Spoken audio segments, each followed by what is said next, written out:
નમસ્કાર દર્શક મિત્રો, આપણે નિહાળીશું સિટી લાઇન ન્યૂઝ ચેનલમાં આજના મુખ્ય સમાચારો. ટીમ ઇન્ડિયા માટે ચીયર્સ અપ. રાજ્યપાલે ગુજપેક્સ 2015નું ઉદઘાટન કર્યું. બાલિકા વધુના કલાકારો અમદાવાદની મુલાકાતે. સોની ટીવી ઇતના કરોના મુજે પ્યારના કલાકારો અમદાવાદમાં. રાજકોટ પ્લોટની હરાજી. પાકિસ્તાનના કબજામાંથી છૂટેલી 56 ફિશિંગ બોટ માછીમારોને પરત. વિશ્વ ક્ષય દિને ગોધરા ખાતે ક્ષય રોગ જાગૃતિની રેલી યોજાઈ. થરાદ અને દિયોદર મુકામે નારી અદાલત અને અંગે સંમેલન યોજાયું. જૂનાગઢ ખાતે આશા વર્કર્સ બહેનોનું આરોગ્ય જાગૃતિ સંમેલન. ટીમ ઇન્ડિયા માટે ચીયર્સ અપ.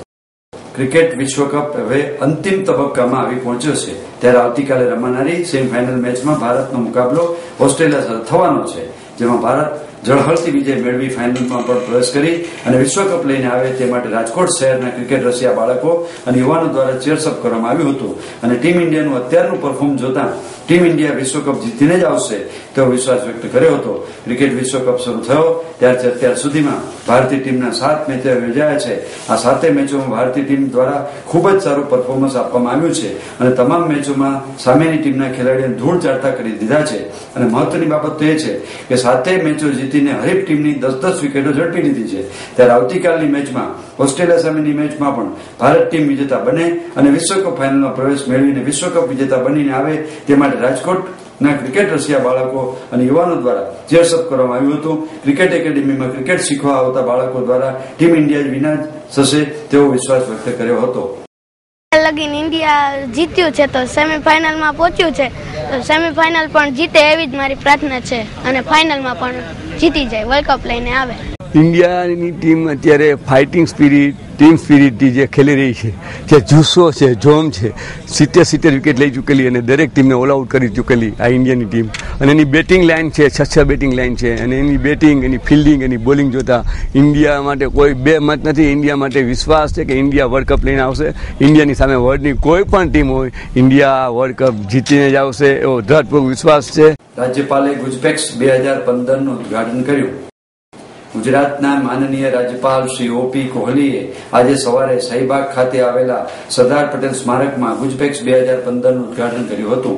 ગુજપેક્સ 2015 એ ગુજરાત પોસ્ટલ સર્કલનું 13મું રાજ્ય કક્ષાનું ટપાલ ટિકિટ સંગ્રહનું પ્રદર્શન છે. રાજ્યપાલે રિવરફ્રન્ટ પર ખાસ કવર અને પ્રખ્યાત ફિલાટેલિસ્ટ શ્રી પ્રફુલ્લ ઠક્કર દ્વારા લિખિત પુસ્તક collectors guide to British India બજાર કાર્ડ એડવેરિયન એન્ડ જોર્જિયન પીરિયડનું પણ અનાવરણ કર્યું હતું.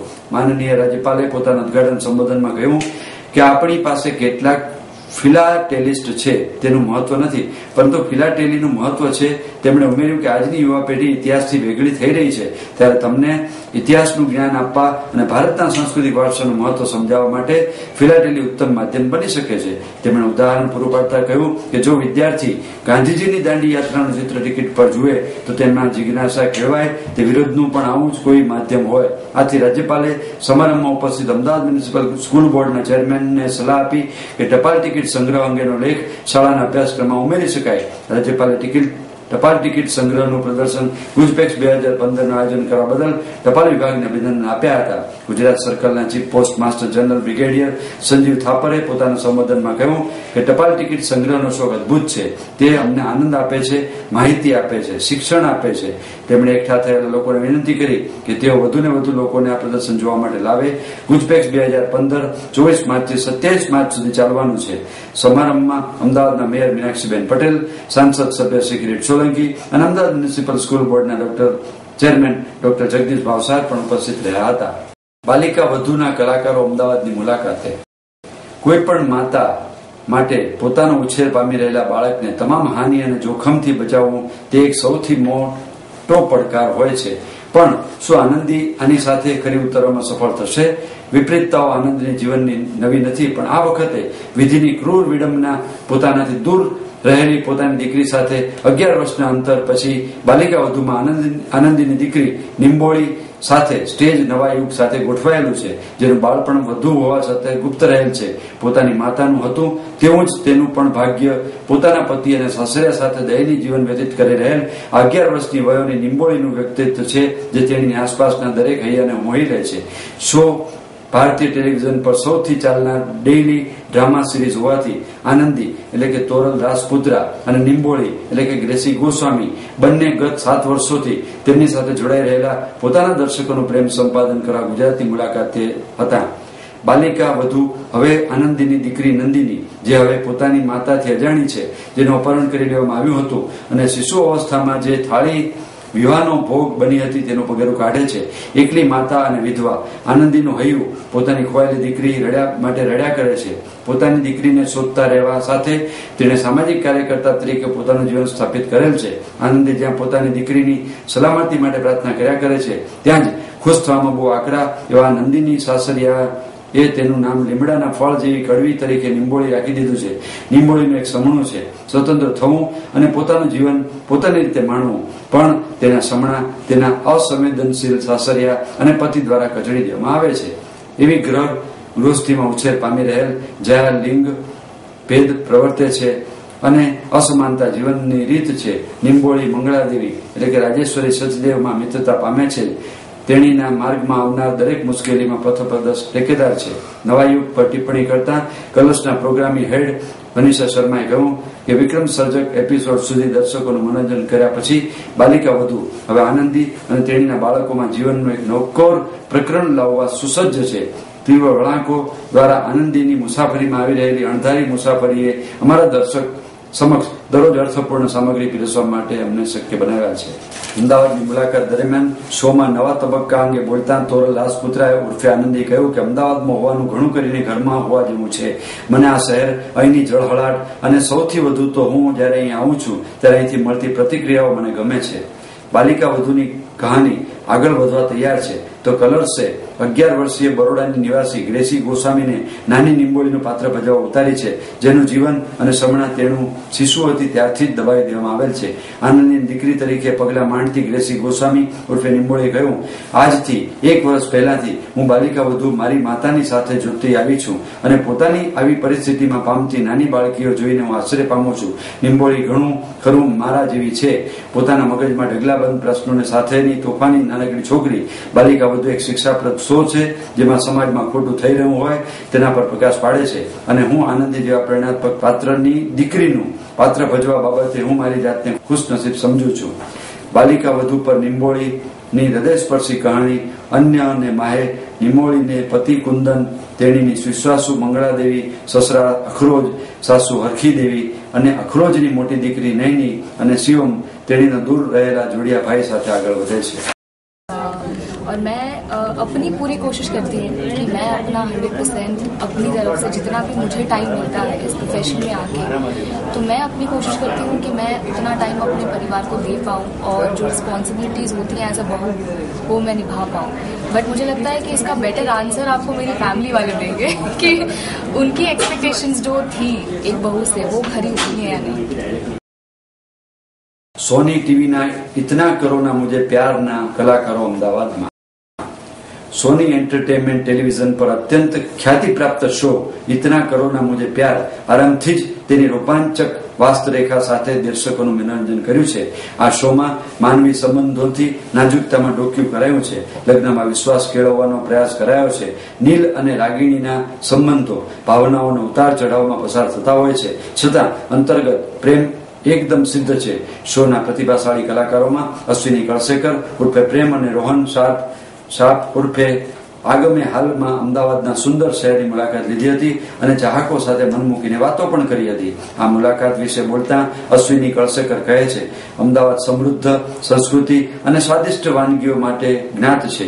મને પણ સારું ખાવાનું બહુ ભાવે છે અને તેથી અહીં સ્વાદિષ્ટ ખાદ્ય પદાર્થો ખાવાની મને બહુ મજા પડી ગઈ. અહીંના લોકો બહુ જ ઉષ્મા ભર્યા છે અને તેથી લાંબા સમય પછી તેમની જોડે વાતો કરવાનું મને સારું લાગ્યું.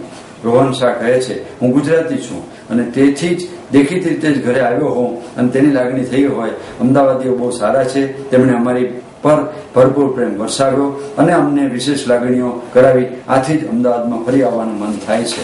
હાલની વાર્તામાં ઇતના કરોના મુજે પ્યારમાં દર્શકોને નીલ અને રાગિણીના સંબંધોમાં 15 વર્ષ પૂર્વે ક્યાં બગડ્યું છે તે જાણવા મળશે. સુહાની ભારતમાં આવતા ઘણી બધી ગોપનીય વાતો બહાર આવે છે. રાગિણી સુહાની પ્રત્યે અણગમો રાખે છે અને તેમની વચ્ચે છૂટાછેડાનું કારણ પણ ટૂંક સમયમાં જાહેર થશે. તેમની પુત્રી નિશીનું લગ્ન જીવન પણ રસપ્રદ વળાંક લેતું જોવા મળશે. नचिकेत खन्ना, जिसका नाम अनील खन्ना हो गया है, उनकी बहन का किरदार निभाती हूँ. मेरा नाम है पैम और अपनी ज़िंदगी को सैक्रिफाइस करके, अपनी ज़िंदगी में बहुत सारे सैक्रिफाइस करके इसने अपने भाई के बच्चों को पाला है. भाई का डिवोर्स हो गया था रागिनी के साथ. नील का डिवोर्स हो जाता है रागिनी के साथ और उसके बाद पैम नील को, मतलब अपने भाई को और उसके दोनों बच्चों को संभालती है, तीनों बच्चों को संभालती है. और अब 15 साल के बाद कुछ वजह ऐसी हो जाती है कि जब वो अपनी दुनिया अलग से बसा चुकी है, वहाँ पे अपनी दुनिया क्रिएट कर चुकी है एक अमेरिका में, तो अचानक से फोन आता है और यहाँ पे आना पड़ता है. जबकि वो जानती है कि यहाँ पे वापस आएंगे इंडिया में तो सारे जो कुछ पन्ने हैं जिनको हम बंद कर चुके हैं एक डायरी में, वो खुल जाएंगे, जो वो नहीं चाहती, क्योंकि कहीं पे डर है कि खो देगी सबको, जो अपने लोग हैं, अपने भाई हैं, अपने बच्चे, उनको खो देगी. तो इसलिए वो नहीं चाहती और इसके लिए उसका पूरा स्ट्रगल है. बच्चों से और अपने भाई से बेहद बेइंतहा मोहब्बत करती है. आरके से भी प्यार करती है बहुत ज्यादा. अगर भाई का डिवोर्स नहीं हुआ होता तो शायद आज आरके के साथ अपनी दुनिया बसा चुकी होती, उसके अपने बच्चे होते. लेकिन डिवोर्स के बाद भाई के वो बच्चे बहुत छोटे छोटे थे, तो इसके लिए पैम ने डिसाइड किया कि वो उनके बच्चों की माँ बनेगी.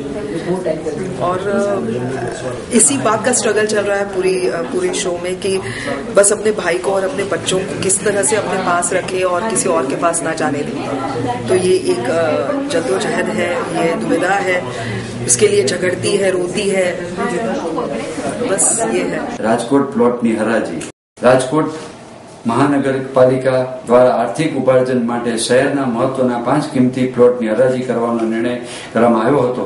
જેના ભાગરૂપે પ્રથમ રેસકોર્સ રોડ પર આવેલ કિંમતી પ્લોટની હરાજી શરૂ કરવામાં આવી હતી, જેમાં 23 આસામીઓએ ભાગ લીધો હતો અને સૌથી વધુ બોલીને જેપી ઇન્ફ્રાસ્ટ્રક્ચર કંપનીના જગદીશભાઈ ડોબરિયાએ મેળવી લીધો હતો.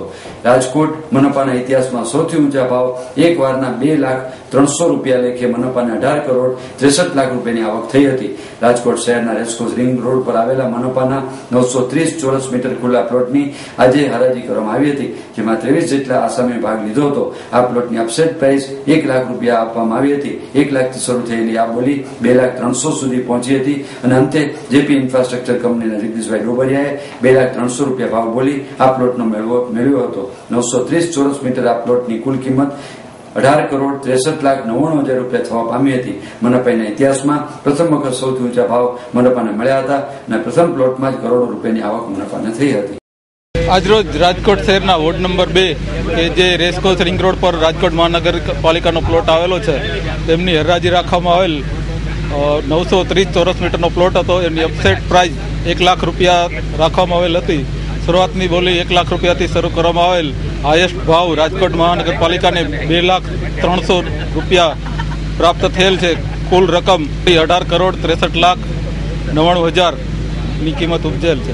આ હરાજીમાં કુલ 23 આસામીઓએ ભાગ લીધેલ હતો, જેમાંથી હાઈએસ્ટ ભાવ જેપી ઇન્ફ્રાસ્ટ્રક્ચર પ્રાઇવેટ લિમિટેડના શ્રી જગદીશભાઈ ડોબરિયાએ ઊંચી કિંમત બોલી અને પ્લોટ મેળવેલ છે.